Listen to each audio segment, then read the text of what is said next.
भी के साथ। शुक्रिया अनुपुर। तो आप सभी का स्वागत है 30 मिनट में राजस्थान की खबरों में।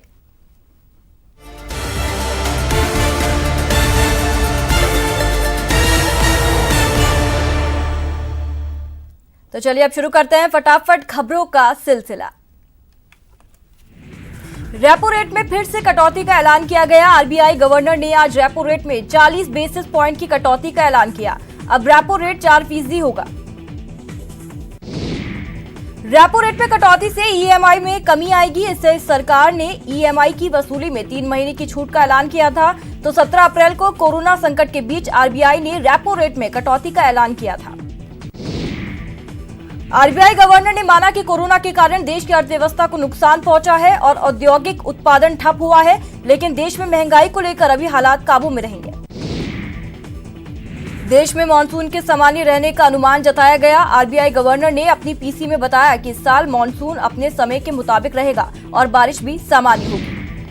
वित्त मंत्री निर्मला सीतारमण आज सार्वजनिक क्षेत्र के बैंकों के सीईओ के साथ कर्ज वितरण समेत विभिन्न मसलों पर बात करेंगी। बैठक में राहत पैकेज को लागू करने पर भी चर्चा हो सकती है। ये बैठक में कोरोना और लॉकडाउन के असर से अर्थव्यवस्था को राहत देने और उसे फिर से पटरी पर लाने के लिए सरकार द्वारा किए जा रहे प्रयासों का ही हिस्सा है। प्रधानमंत्री मोदी आज पश्चिम बंगाल के दौरे पर हैं। पीएम तूफान प्रभावित इलाकों का हवाई सर्वे करने कोलकाता पहुंचे हैं। इस दौरान उनके साथ प्रदेश की मुख्यमंत्री ममता बनर्जी भी मौजूद हैं। इसके साथ पीएम मोदी ओडिशा भी जाएंगे।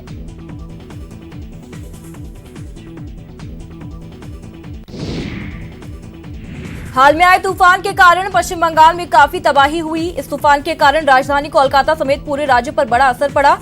अब तक 80 लोगों की मौत हुई। कोरोना संकट के बीच आज विपक्ष के नेताओं की बड़ी बैठक होने जा रही है। ये बैठक शाम 3 बजे होगी। बैठक में 25 विपक्षी दलों के नेता शामिल होंगे। कांग्रेस की ओर से बुलाई गई राजनीतिक दलों की बैठक में उत्तर प्रदेश के प्रमुख विपक्षी दल एसपी और बीएसपी के शामिल होने पर संशय बरकरार है। तो अरविंद केजरीवाल की आम आदमी पार्टी भी इसमें हिस्सा नहीं लेगी। देश के चुनिंदा रेलवे स्टेशन पर आज से काउंटर से टिकट बुकिंग शुरू हो गई। यात्री अब टिकट बुकिंग काउंटर से भी रिजर्वेशन करवा सकते हैं। काउंटर पर सोशल डिस्टेंसिंग का पालन करना अनिवार्य होगा। टिकट बुकिंग काउंटर के साथ ही अब रेलवे स्टेशन पर स्टॉल्स भी खुलेंगे। रेलवे बोर्ड ने केटरिंग यूनिट, बहुउद्देश्य स्टॉल, बुक स्टॉल और केमिस्ट स्टॉल खोलने का फैसला किया। इसके साथ ही फूड प्लाजा और रिफ्रेशमेंट रूम में कुक्ड फूड भी बिकेंगे। 25 मई से घरेलू उड़ान सेवा शुरू हो जाएगी। नागरिक उड्डयन मंत्रालय ने इसके लिए एसओपी जारी किया है। सरकार की तरफ से टिकटों के दाम की अधिकतम सीमा तय कर दी गई, जिसका पालन सभी एयरलाइंस को करना होगा। बस पॉलिटिक्स को लेकर प्रदेश कांग्रेस कमेटी ने प्रेस कॉन्फ्रेंस कर यूपी सरकार पर जमकर हमला बोला। सचिन पायलट के साथ परिवहन मंत्री भी इस पीसी में मौजूद रहे। राजस्थान रोडवेज ने यूपी रोडवेज को 36,36,000 का बिल भेजा है। 17 से 19 अप्रैल के बीच यूपी के छात्रों के लिए कोटा से फतेहपुर सीकरी और झांसी के लिए बसें भेजी गई थी। कोरोना काल में विदेशों में फंसे प्रवासी राजस्थानियों की आज से घर वापसी होगी। वंदे भारत मिशन के तहत करीब 2000 प्रवासियों के घर लौटने का सिलसिला आज शुरू हो जाएगा। प्रवासियों के लिए एयरपोर्ट प्रशासन ने खास तैयारी की।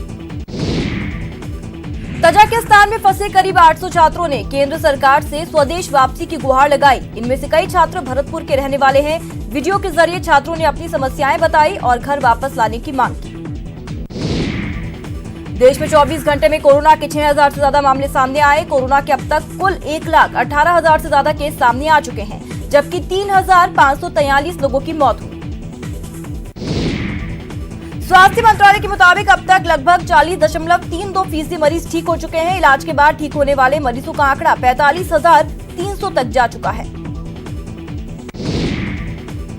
राजस्थान में भी कोरोना के मामले बढ़ते जा रहे हैं। मरीजों की संख्या 6,200 के पार पहुंच गई।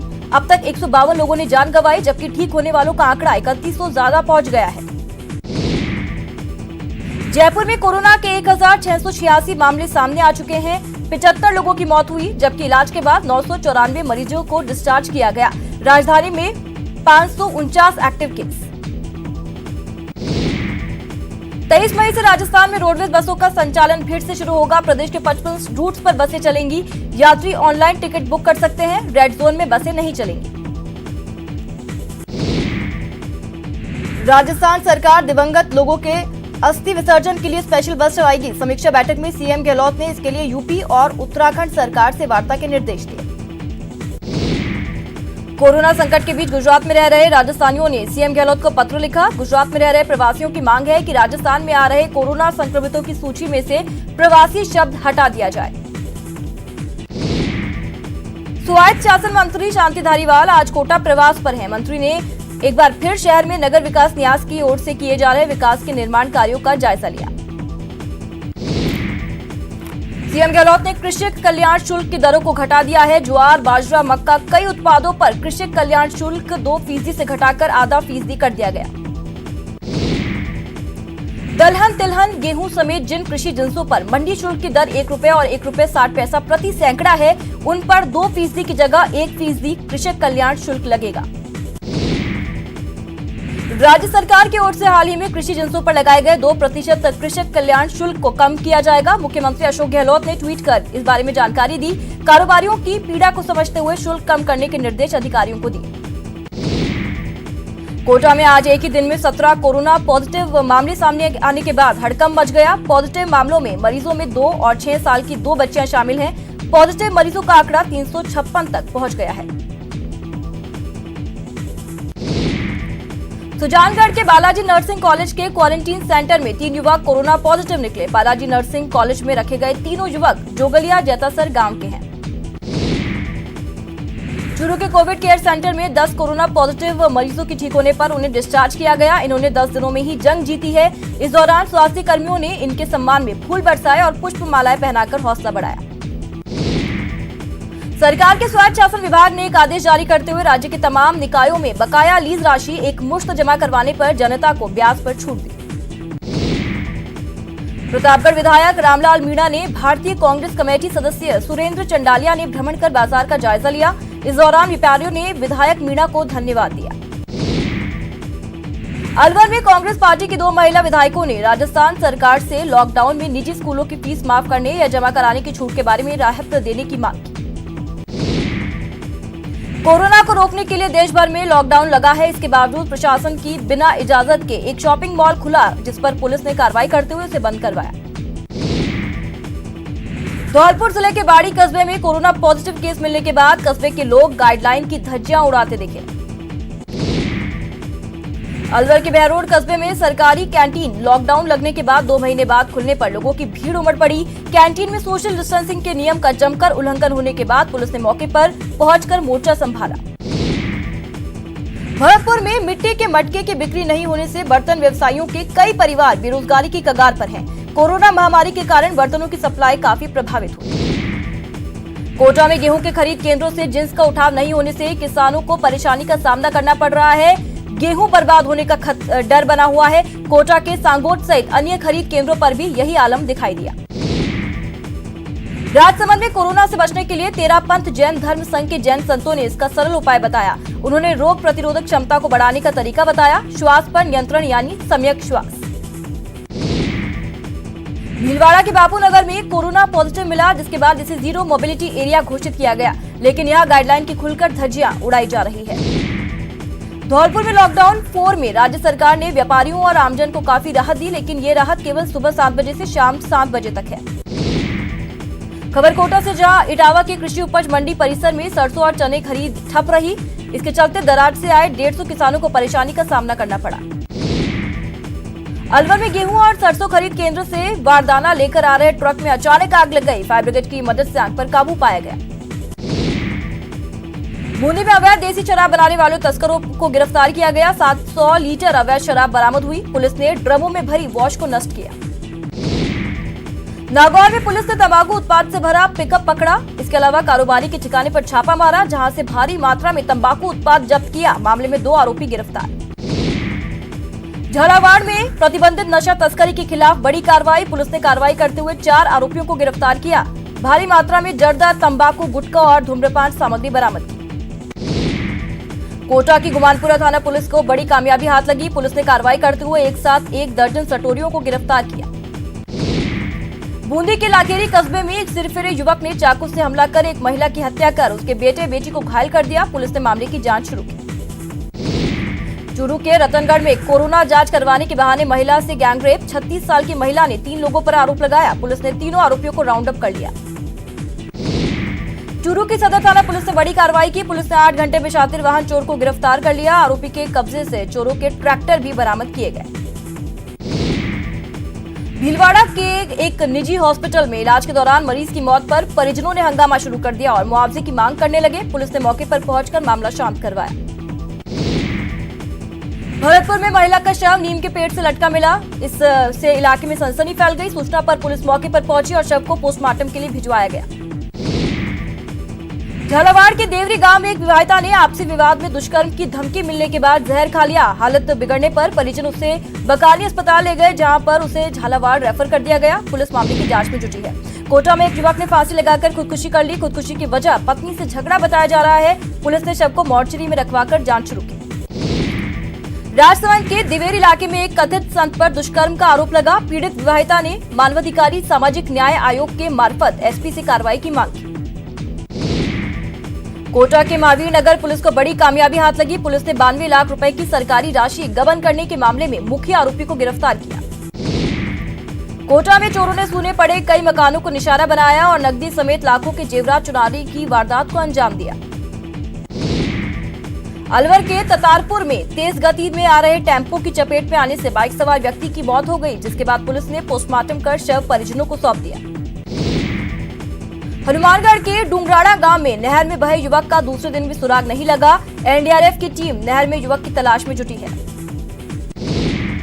बीकानेर के खाजूवाला में सड़क हादसे में 2 बाइक सवार युवक गंभीर रूप से घायल हो गए। घायलों को इलाज के लिए बीकानेर रेफर किया गया। बीकानेर के सीमावर्ती खाजूवाला क्षेत्र में ट्रैक्टर के नीचे दबने से एक युवक की मौत हो गई। मृतक के पिकअप पर पुलिस ने थाने में मामला दर्ज करवाया। पूर्व संसदीय सचिव जितेंद्र गोटवाल ने सवाईमाधोपुर जिला में अपने निजी आवास पर कोरोना मुक्ति यज्ञ का आयोजन किया। सादुलपुर में एसडीएम ऑफिस के कर्मचारी कोरोना योद्धा बनकर काम कर रहे हैं। प्रशासन प्रवासियों को घर भेजने के लिए रात भर काम में जुटी है। सवाईमाधोपुर के गंगापुर सिटी में ईद से पहले विधायक रामकेश मीणा की मौजूदगी में मुस्लिम धर्मावलंबियों को खाने के पैकेट बांटे गए। झालावाड़ में आरएसी पुलिस के जवान और जरूरतमंद मजदूरों के लिए खाना निःशुल्क वितरित करने के बाद ड्यूटी पर जाते हैं। सरदार शहर में पुलिस प्रशासन ने कोरोना महामारी को देखते हुए लोगों में जागरूकता लाने के लिए सरकार के नियमों के पोस्टर का विमोचन किया। सवाईमाधोपुर में भाजपा नेता आशा मीणा ने विभिन्न पार्कों में लोगों को कोरोना से बचाव करने के संदेश देते हुए गमछे और मास्क बांटे।